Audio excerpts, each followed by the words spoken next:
News. The UK and Germany have signed this afternoon a treaty on trade and security, which the Prime Minister Sir Keir Starmer says is the first of its kind between the two countries. The agreement, which will be known as the Kensington Treaty, spells out a threat to one country will be seen as a threat to the other. That is being seen as an implicit warning to Russia. Putting all that into context, Germany is now the third largest supplier of military hardware to Ukraine, which has angered Moscow. Also in the deal, steps to strengthen commercial ties, a new partnership on scientific research, talk of improved rail connections. And crucially important to Sir Keir Starmer, there will be several measures Germany will adopt that may help stem the flow of illegal migration. Here's what the Prime Minister said after the signing. It's a privilege to have you here today, particularly to sign this Kensington Treaty, which is a very special treaty because it's the first of its kind ever, if you can believe it, between our two countries. Yes. And I see it very much as evidence of the closeness of our relationship as it stands today, the strength of our values, the strength of our joint approach, but also very much as a statement of intent, a statement of our ambition to work ever more closely together, the closest of allies, and whether that's on defence, security, trade, the economy, energy, covers so much in this treaty. And so this is a really historic signing of a historic agreement. Sir Keir Starmer, historic indeed. It's the first time they've signed a treaty of this size since 1945, a point I put to our political correspondent, Rob Watson. It is quite remarkable, and both sides are making a lot of that. It's worth bearing in mind, though, of course, Christian, that they have until recently both been members of the European Union, with all of the closeness that entailed in terms of market cooperation, customs union, and they are, of course, both members, long-standing members of NATO, the main defence alliance. So, you know, there is a certain amount of spin going on with this, but absolutely it's a proper treaty. And what Downing Street is saying is that the 29 pages of the treaty essentially cover cooperation on issues ranging from migration and security to sort of business and commerce.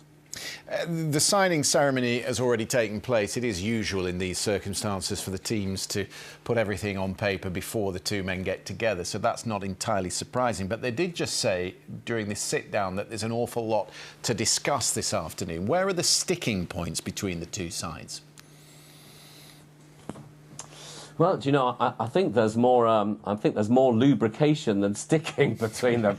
Actually, Christian, it's one of those moments where, you know, you have two leaders who are very much dealing with a similar set of problems. I mean, they're both very concerned about political challenges to their right.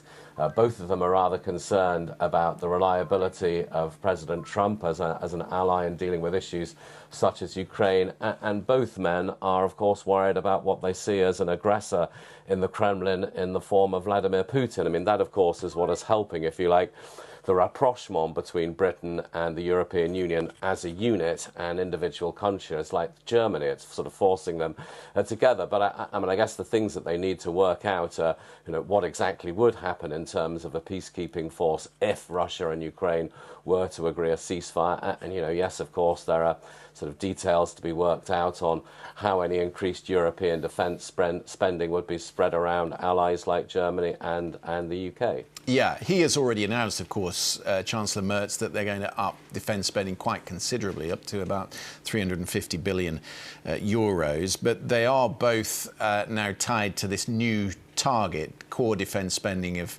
3.5%. Is it impossible for the two sides to get to that figure if they don't work closely together?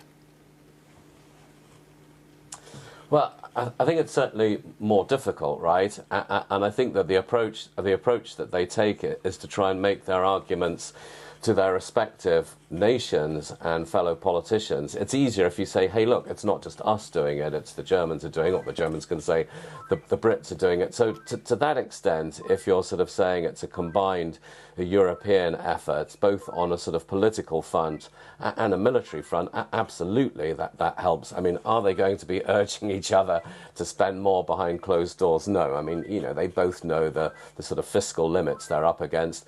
But absolutely, I mean, I think they see common purpose and being able to say to their voters in both countries, hey, we're working together. Rob Watson there. Well, while the two leaders were sitting down together this afternoon, the chair of the German Bundesbank was saying that if tariffs do materialise in August, then a recession in Germany next year cannot be ruled out. That's a point I was putting to our Berlin correspondent, Damien McGuinness. Sort of underlines why these connections in Europe are so important. I think that's the main motivation behind this renewed boost for cooperation between Germany and the UK.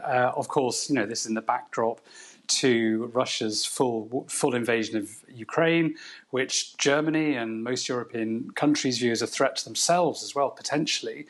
But also, of course, the lack of certainty in relying on the US. And that's a real problem for Germany because traditionally German trade, German security all relies on the one hand on the US itself, but also on the idea that the rules-based international order works and it functions, and that's how the German economy keeps going because it trades with all sorts of countries, including China in particular. And the idea that this rules-based order is breaking down, and the idea particularly that you can't rely on the US fully anymore, is quite a traumatic idea for Germany, and that's really why the new Chancellor Friedrich Merz is really pushing to deepen European cooperation, not necessarily just with the EU, as we're seeing, talk about cooperation with, in great detail with the UK.